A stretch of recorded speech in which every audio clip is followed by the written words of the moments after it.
Hello everyone and welcome back to my channel and welcome to my island Calypso.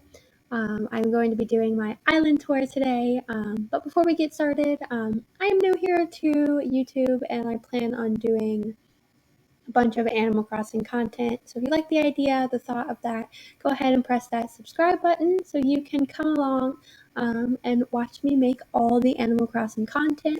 But I wanted to start off by showing you all my island. I am about to reset to start a Christmas island, but wanted to remember this island as I have put almost 500 hours into it. I've created a lore for it, which I will have down in the description for you guys to read all about.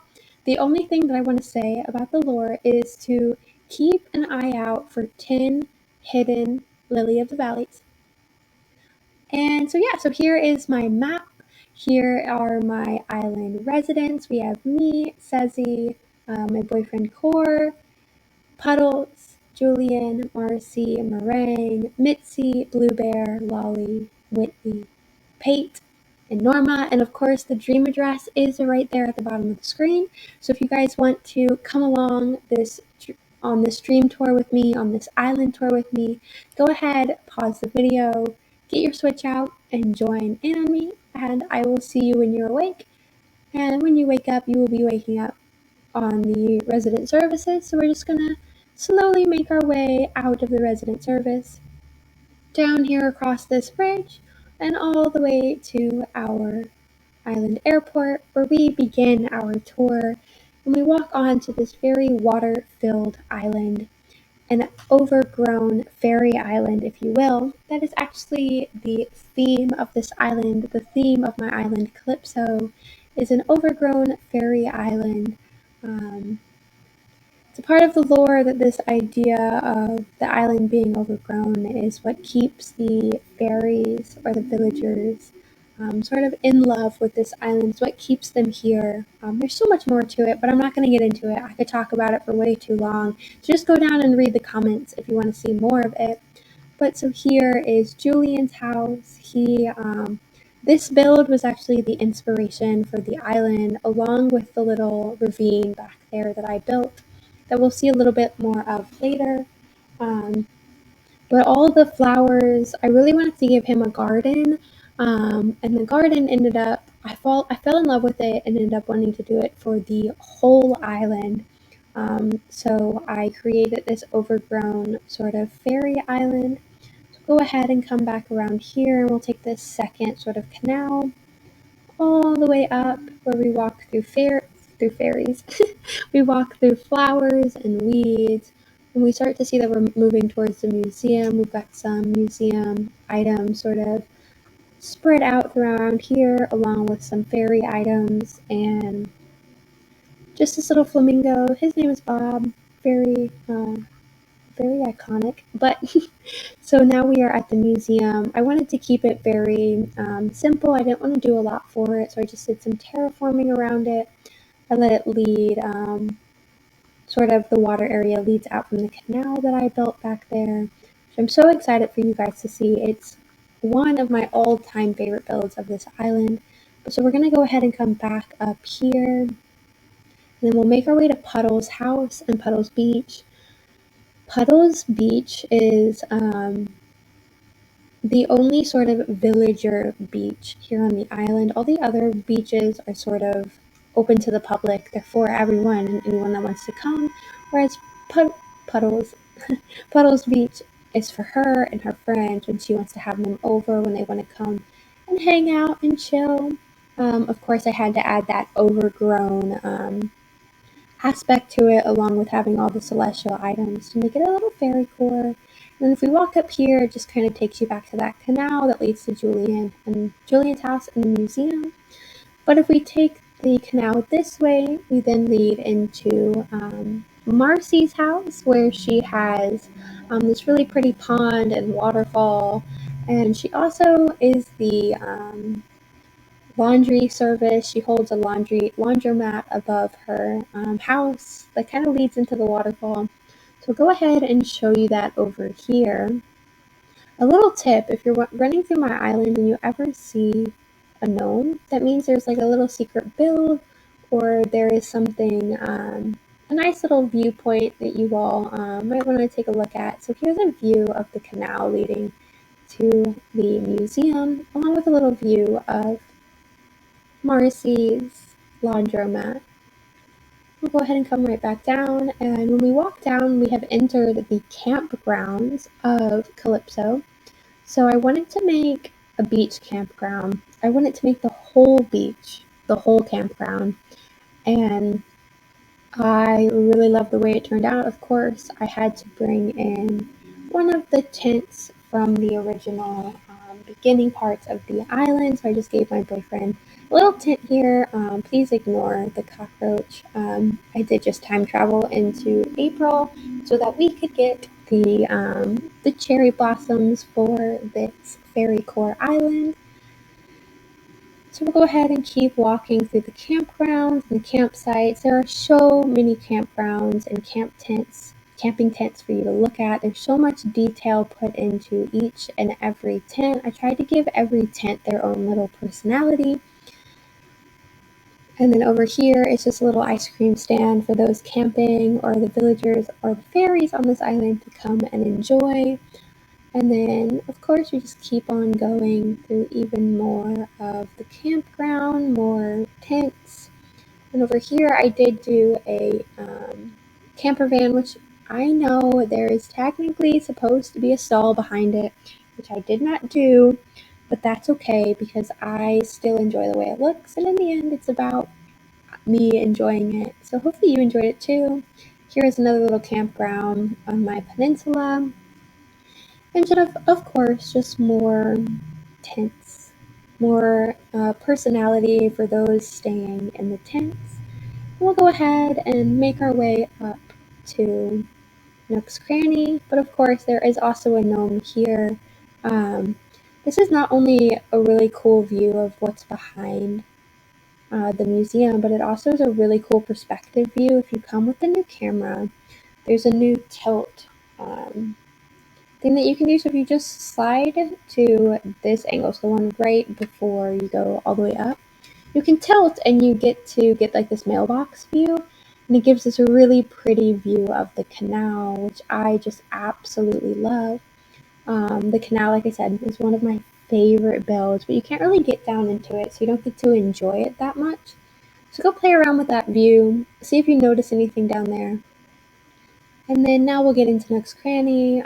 Again, I tried to just keep it with the theme of being very overgrown, very sort of fairy with all the fairy core items. Nook's Cranny is also having a bike rental out here, while the Able Sisters have a little outside working area if they ever want to come out on nice days and work on their textures. And then here, it's a really pretty view of just this island, the moon, and then over there is also the lighthouse of the island. And we'll come over here. There is, oops, that's not supposed to be there. There is another gnome sort of pointing you to a really cool viewing. Again, you can play around with the camera and get really pretty views of the canal that I built down here. Absolutely beautiful. And if we come up this staircase, we go into the cafe of the island. It is definitely overgrown, but Meringue, our cafe owner, she loves the overgrown-ness of the island, just like all the other villagers. And she loves the fact that you can eat amongst the weeds and the flowers and the butterflies and the stars. And that's the draw to her cafe. So yeah, and if you come over here, you can just this leads to Julian's house. You kind of get to see a little bit of what behind his house looks like. I did kind of make it really hard to move through because you're not really supposed to go back there. Whoopsies. All right, so now we'll go ahead and make our way back to Meringue's house. This I do not think is there in the dream address. We'll just ignore it, and we'll follow our sweet, sweet gnome, pointing us into the stargazing area. Just a really pretty view of this butterfly garden down there. If you walk towards the edge, a pretty view of our lighthouse, and a little glimpse of our dark fairy area, which again kind of leads back to the lore of this island. The dark fairies are the original fairies of this island. And so for their walkway, I wanted to make it almost look odd.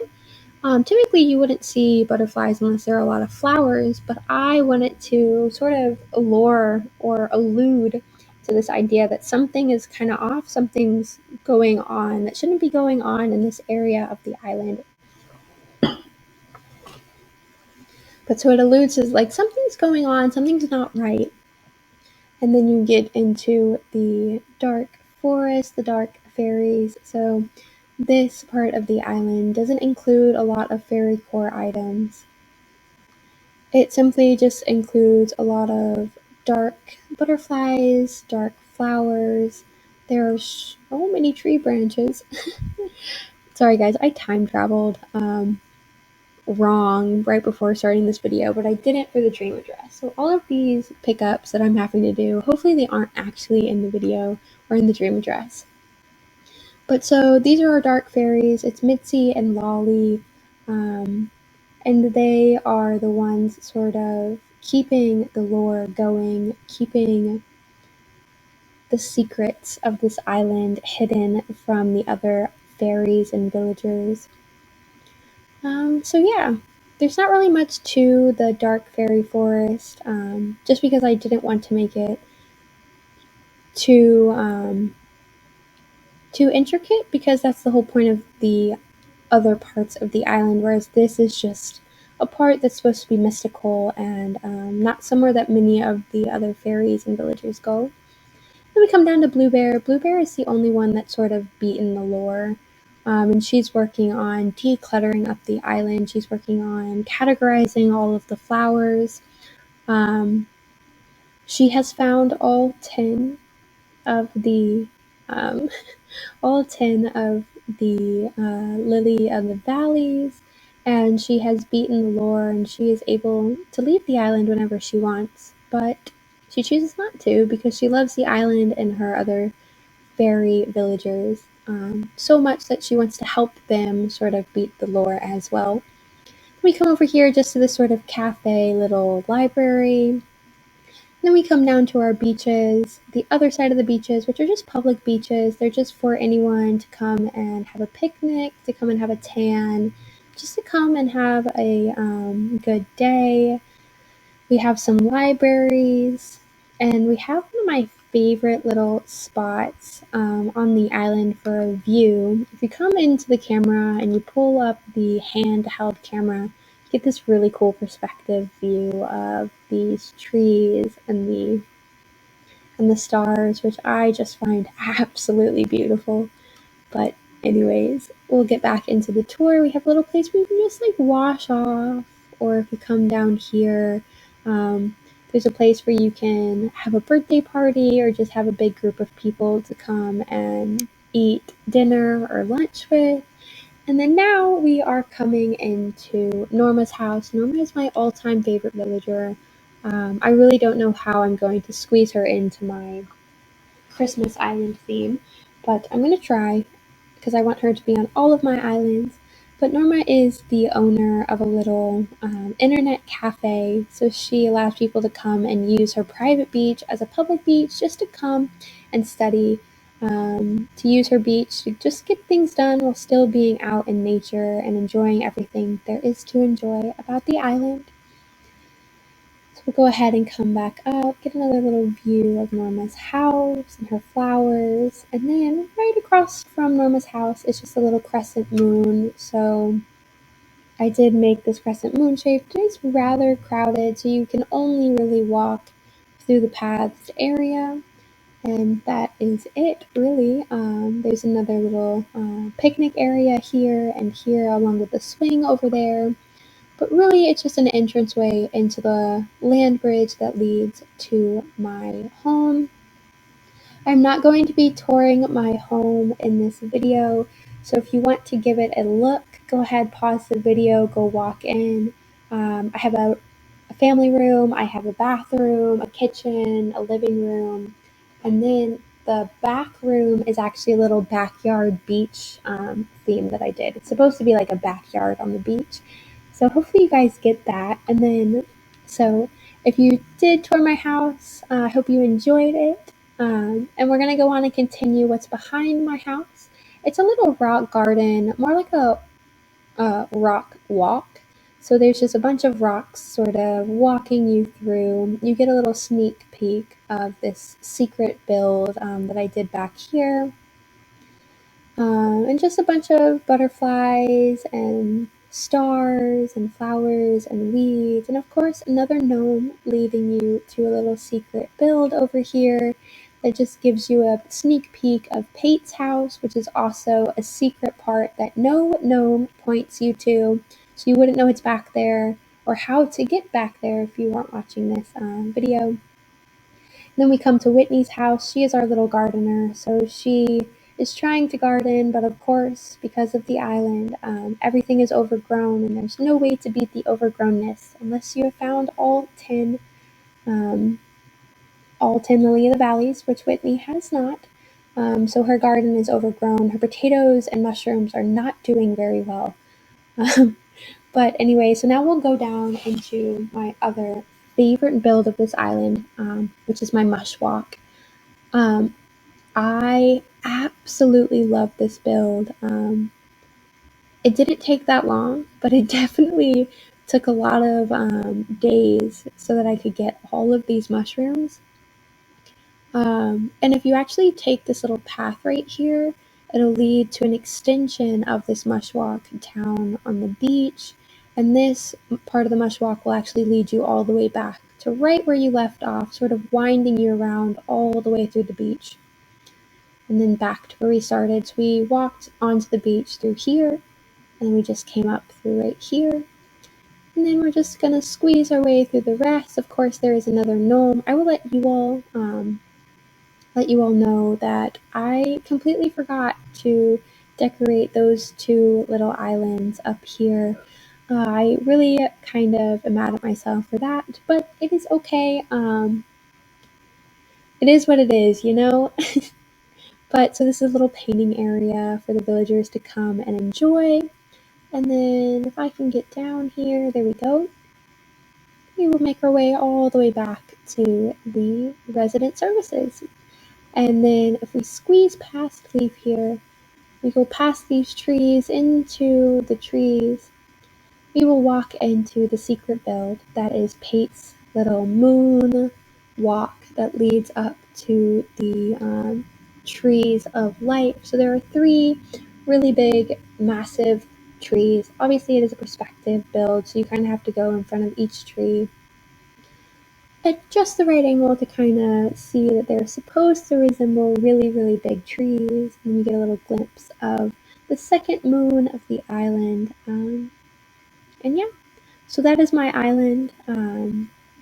I really hope you enjoyed. If you did, please give this video give this video a big thumbs up. Let me know down in the comments if you read the lore and if you found all 10 lily of the valleys. Please let me know.